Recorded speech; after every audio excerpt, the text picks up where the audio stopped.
क्या तुम्हारे साथ कभी ऐसा हुआ है कि तुम कुछ भी प्रोडक्टिव काम करने बैठे हो, कुछ भी जैसे पढ़ाई वगैरह, और तुम्हारे दिमाग में हो रहा है कि आगे क्या होगा?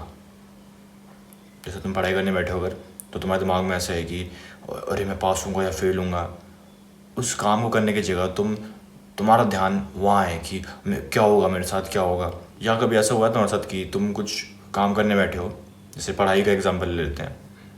स्कूल में तुम पढ़ाई कर रहे हो, टीचर पढ़ा रही है, लेकिन तुम्हारा ध्यान वहाँ होने की जगह तुम्हारा ध्यान है कि अरे आज BGMI में मैं ऐसे चिकन डिनर ले लूँगा, आज आज वहाँ से फ्लैंक करूँगा, और आज आज जो जो वीडियो देखी थी ना वो अप्लाई करूँगा, वहाँ से फ्लैंक करूँगा, अपनी टीम को बोलूँगा यहाँ रहने के लिए, मैं वहाँ जाऊँगा, स्कोर वाइप कर दूँगा। वाओ यार, वो लास्ट वाली एनीमे में कुछ ढंग का हुआ नहीं यार, कुछ मज़ा नहीं आया। मुझे ये बोलना चाहिए था यार उस टाइम, उसका मुंह बंद हो जाता बिल्कुल अगर मैं ये बोल देता अरे यार उसका रिप्लाई पता नहीं क्यों नहीं आया अभी तक, कहीं मैंने कुछ गड़बड़ी तो नहीं कर दी, कहीं मुझे मुझे शायद ये लिखने देना चाहिए था। अगर मैं उस टाइम ये कर देता ना तो शायद कुछ ऐसा होता, और फिर ऐसा होता तो अभी ऐसा नहीं हो रहा होता। ऐसी ओवर थिंकिंग होती ना दिमाग में तुम्हारे, मेरे साथ भी ये बहुत होता था। अलग ही सिचुएशन इमेजिन कर रहा हूँ मैं कि मैं ये कर देता तो शायद ऐसा होता। ज़रूरी काम करने बैठा हूँ तो उस काम से ज़्यादा मुझे टेंशन हो रही है कि मैं कर पाऊँगा नहीं कर पाऊँगा, हो पाएगा नहीं हो पाएगा, मैं पास होऊंगा नहीं होऊंगा। और ये ओवर थिंकिंग सिर्फ तुम्हें पढ़ाई, कोई भी प्रोडक्टिव काम वहाँ अफेक्ट नहीं करते सिर्फ। जैसे मेरे साथ ऐसा होता था कि मुझे सोने में भी दिक्कत होती थी, मैं लेटता था लेकिन मुझे नींद आती थी 1-2 घंटे बाद, क्योंकि मैं कुछ ना कुछ रैंडम सोचता रहता था हर सेकंड। वो थॉट्स आते थे दिमाग में और मैं इतना परेशान होता था उस वजह से। बहुत बार ऐसा हुआ है कि रात के 3-4 बज जाते थे, लेकिन मैं बस बैठा रहता था बेड पे, क्योंकि वो जो थॉट्स थे वो बंद ही नहीं हो रहे थे मेरे दिमाग में। उसकी वजह से मैं सो ही नहीं पाता था। ऐसा होता था मेरे साथ। मैं देख रहा हूँ कि यूट्यूब पे किसी ने भी ढंग से बात नहीं करी कि ओवर थिंकिंग को टैकल कैसे करना है, इसका डील कैसे करना है। और मेरा खून खोलता है ऐसे क्रिंज यूट्यूबर्स देख के जो कुछ ही बकवास करते हैं, क्योंकि मैं उस फेज से गुजर चुका हूँ और मैं बता सकता हूँ कि कितना बेकार फील होता है उस टाइम। और मैं जब अपनी प्रॉब्लम का सोल्यूशन यूट्यूब पर सर्च करता था तब ऐसे बहुत सारे यूट्यूबर्स बकवास करने आ जाते थे। मैं इनकी पूरी वीडियो देख चुका हूँ लेकिन सोल्यूशन का अता पता कहीं नहीं है। और ये क्रिंज यूट्यूबर्स तुम्हें ऐसा दिखाएंगे कि इन्होंने कुछ अलग ही डिस्कवर कर दिया है, उन्होंने कुछ अलग ही सोल्यूशन निकाल दिया है। सोल्यूशन होगा ही नहीं बल्कि उनकी वीडियो में। जैसे मैं एक बेवकूफ़ क्रिंज यूट्यूबर को देख रहा था, वो ओवर थिंकिंग का सोल्यूशन ये बताता कि तुम अनसर्टेन हो इसलिए तुम्हें ओवर थिंकिंग हो रही है, और तुम लैक ऑफ फोकस है इस वजह से तुम्हें ओवर थिंकिंग हो रही है। चुप चुप गांडू बेवकूफ़ कहीं का। तो तुम भी जानते हो, मैं भी जानता हूँ, इसमें कोई नई बात नहीं है कि ओवर थिंकिंग हमें इसी चीज़ की होती है कि हमें नहीं पता होता कि क्या होने वाला है। ऐसे यूट्यूबर्स बस तुम्हारा टाइम वेस्ट करेंगे और कुछ नहीं। लेकिन इस वीडियो में ऐसा नहीं होने वाला। वीडियो में आगे बढ़ने से पहले जो लोग मुझे नहीं जानते, तो मैं हूँ संदीप और मैं एक मिशन पे हूँ जिसमें मैं 17 सितंबर 2026 तक 1 लाख यंग मैन की लाइफ चेंज करूँगा। और इस मिशन में तुम भी मेरा साथ दे सकते हो। तुम्हें कुछ नहीं करना, तुम्हें बस अपने आप को इम्प्रूव करते रहना है। और अगर तुम्हें लगता है कि मेरी वजह से तुम्हारी लाइफ में कुछ भी चेंज आया हो, तो तुम इस चैनल को सब्सक्राइब कर सकते हो और तुम मेरी वीडियोस उनके साथ शेयर कर सकते हो जिनको मेरी वीडियोस की ज़रूरत हो। ओवर थिंकिंग 2 टाइप की होती हैं। एक तो वो जो फ्यूचर को लेके ओवर थिंकिंग होती है कि मेरा एग्ज़ाम कैसे जाएगा, मैं पास होऊंगा या फेल होऊंगा, मेरी जॉब लगेगी नहीं लगेगी, वो सब। और दूसरी ओवर थिंकिंग वो होती है जो हमें डिस्ट्रैक्ट करती है कि तुम कुछ भी पढ़ाई वगैरह या कुछ भी कर रहे हो लेकिन तुम्हारे दिमाग में अलग ही खिचड़ी पक रही है, तुम्हारे दिमाग में अलग ही तुम सिचुएशन इमेजिन कर रहे हो, तुम कुछ कहानियाँ बना रहे हो कि तुम ये कर देते वो कर देते, और काश ऐसा होता कि ये लड़की तुम्हें आके अप्रोच कर देती खुद। तुम ऐसा सोच रहे हो, फैंटेसीज बना रहे हो अलग अलग। पहले जो तुम्हें फ्यूचर को लेकर ओवर थिंकिंग होती है मैं उसका इलाज बताऊंगा, फिर हम बात करेंगे वो डिस्ट्रैक्शन वाली ओवर थिंकिंग की। तुम्हारे साथ ऐसा होता होगा कि कभी भी कोई एग्ज़ाम पास में है या तुमने एग्ज़ाम दे दिया लेकिन तुम्हें ओवर थिंकिंग हो रही है कि मैं पास होऊंगा या फेल हो जाऊंगा, कि एग्ज़ाम कैसा आने वाला है, वो हार्ड आएगा ईजी आएगा। तो बहुत सिंपल है इसका सोल्यूशन। तुम्हें ये चीज़ देखनी है कि तुम कुछ कर सकते हो या कुछ नहीं कर सकते। जैसे एग्ज़ाम का एग्जाम्पल लेते हैं, ठीक है तो अगर तुम्हारा एग्ज़ाम 4 महीने बाद है तो तुम कुछ कर सकते हो। लेकिन अगर तुम एग्ज़ाम दे चुके हो और तुम्हें फिर हो रहा है कि अरे मैं पास होऊंगा फेल होऊंगा, एग्ज़ाम मेरा इतना अच्छा नहीं गया, क्या होने वाला रिजल्ट, तो उसमें तुम कुछ नहीं कर सकते। तो जहाँ तुम कुछ कर सकते हो, जैसे तुम्हारा एग्ज़ाम आने वाला है, तुम्हारा 4 महीने बाद कोई एग्ज़ाम है और तुम्हारा गोल है कि तुम्हें इस एग्ज़ाम में बहुत अच्छे नंबर लाने हैं, तुम्हें टॉप करना है, तो तुम बस ये देखो कि तुम डेली ऐसा क्या कर सकते हो जिससे तुम्हारा वो गोल अचीव हो जाए।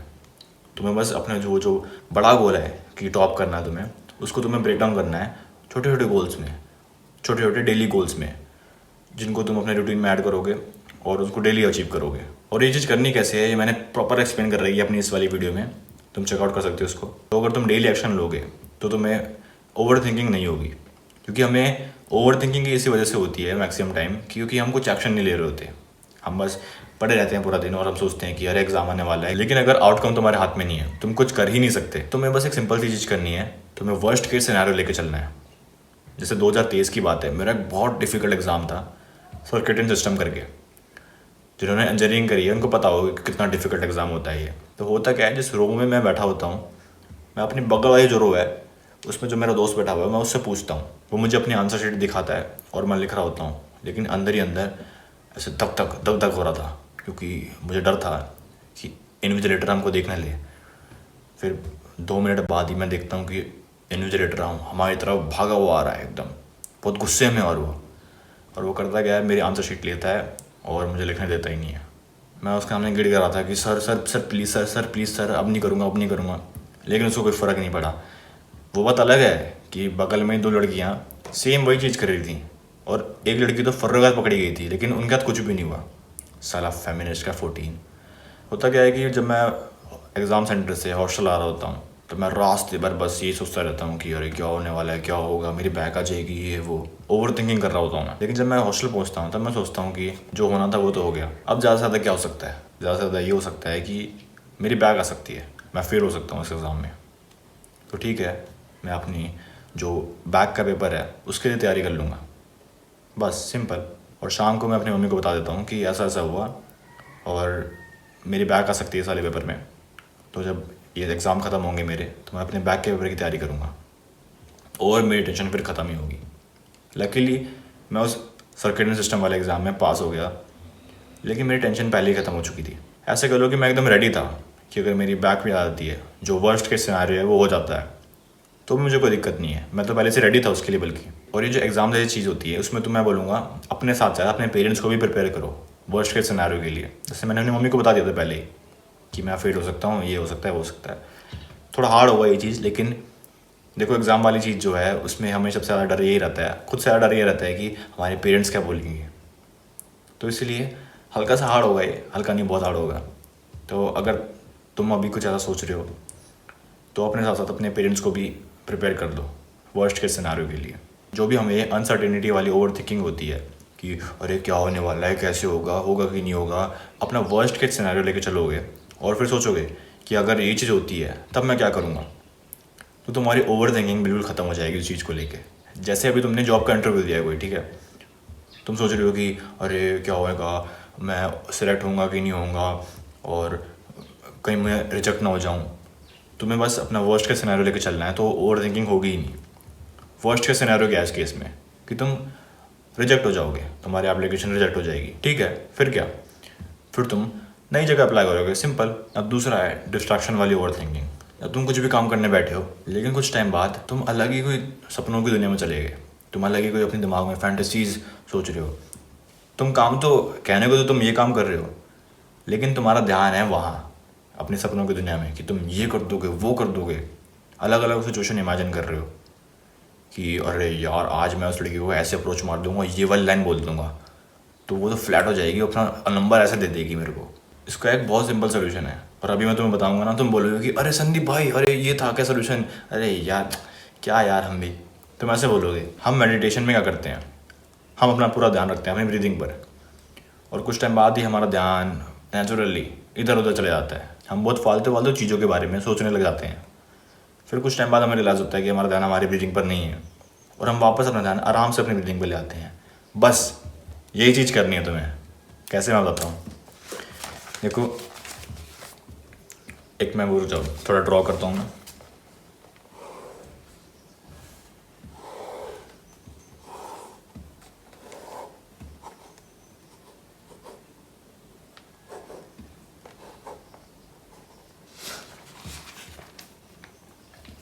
ये तुम्हें दिख रहा है, ये चार एरो,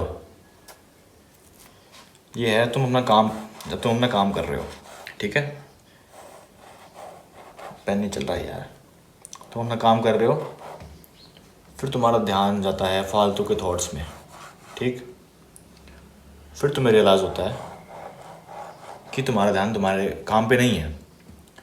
तुम्हें कुछ नहीं करना, जैसे मेडिटेशन में करते हैं, तुम्हें बस अपना ध्यान वापस आराम से अपने ध्यान पे लाना है, अपने काम पे लाना, सॉरी, अपना ध्यान आराम से अपने काम पे लाना है। बस तुम्हें यही चीज़ करनी है, मेडिटेशन वाली चीज़ ही करनी है। ये तुम बस स्क्वायर फॉलो कर लोगे, तुम्हारा जो ओवर थिंकिंग है वो ख़त्म। जब तुम्हें रियलाइज़ होता है कि तुम्हारा ध्यान नहीं है, तुम्हें बस वापस अपना वो ध्यान अपने काम पे लाना है बस। और इस टाइम जब तुम वापस अपना ध्यान अपने काम पे लाओगे, तो इस टाइम ही तुम्हें सबसे ज़्यादा जो बोलेंगे, क्या बोलेंगे, एक्सपी पॉइंट्स, मतलब फोकस करने की जो सबसे ज़्यादा स्किल है तुम्हें इस टाइम मिलेगी। शुरुआत में वो बहुत भारी होगा, फिर लेकिन धीरे धीरे जब तुम ये चीज़ करते रहोगे, तब ये जो तुम्हारा माइंड है जो बार बार भटक जाता है इधर उधर, ये चीज़ कम हो जाएगी। और हो सकता है कि ऐसा हो, तुम बोलोगी अरे संदीप भाई, हमारा ध्यान तो बहुत बार बार ही इधर उधर चला जाता है, हमारा ध्यान हमारे काम पे ज़्यादा देर तक रहता ही नहीं है। तो वो चीज़ बिल्कुल नॉर्मल है। जैसे जैसे ये चीज़ करते जाओगे जो मैंने बताई है तुम्हें, वैसे वैसे ये चीज़ थोड़ी कम होती रहेगी। और अगर तुम मेडिटेशन वगैरह नहीं करते, या तुमने जस्ट अभी शुरू किया है, तो हो सकता है ये चीज़ तुम्हारे लिए थोड़ी हार्ड हो करना, क्योंकि मेडिटेशन हमें एक पावर दे देता है, एक बहुत बड़ी पावर दे देता है कि हमें किस चीज़ के ऊपर फोकस करना है। बहुत तगड़ी पावर है। और जब तुम मेडिटेशन वगैरह करोगे तो तुम्हें खुद ही रियलाइज़ होगा कि तुम्हारा अब काम वगैरह में फोकस ज़्यादा बढ़ गया है। और ओवर थिंकिंग का भी टाइम इतना ज़्यादा इसलिए भी हो रखा है क्योंकि एक तो हमारी लाइफ में बहुत कुछ चल रहा होता है, और ऊपर से इंटरनेट की वजह से हमें हर सेकंड कोई नई इन्फॉर्मेशन मिलती है। तो इसको प्रोसेस करने के चक्कर में हमारा जो फोकस है वो ऐसे बिखर जाता है पूरा, कि हम एक काम कर रहे हैं लेकिन हम सोच किसी और दूसरे काम के बारे में है। मेडिटेशन हमें पावर देता है कि हमें मतलब चूज़ करने देता है कि हमें फोकस किस चीज़ पे करना है, समझे। अगर तुम मेडिटेशन वगैरह करते हो तो तुम चूज़ कर सकते हो कि तुम्हें बाकी चीज़ों पे फोकस नहीं करना, तुम्हें अपने काम पे फोकस करना है, ऐसा। और बहुत तगड़ी पावर है ये।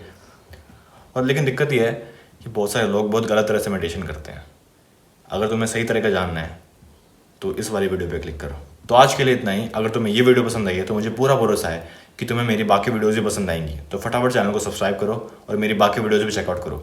और डिस्क्रिप्शन में पहला लिंक है हमारी फ्री सेल्फ इंप्रूवमेंट कम्युनिटी का, तुम उससे भी ज्वाइन कर सकते हो। और अगर तुम्हें इन लोगों की तरह मुझसे गाइडेंस या मुझसे मेंटरशिप चाहिए तो पिन कमेंट जरूर चेक करना। बाकी मैं मिलता हूँ तुम्हें अगली वीडियो में, तब तक के लिए कीप इंप्रूविंग।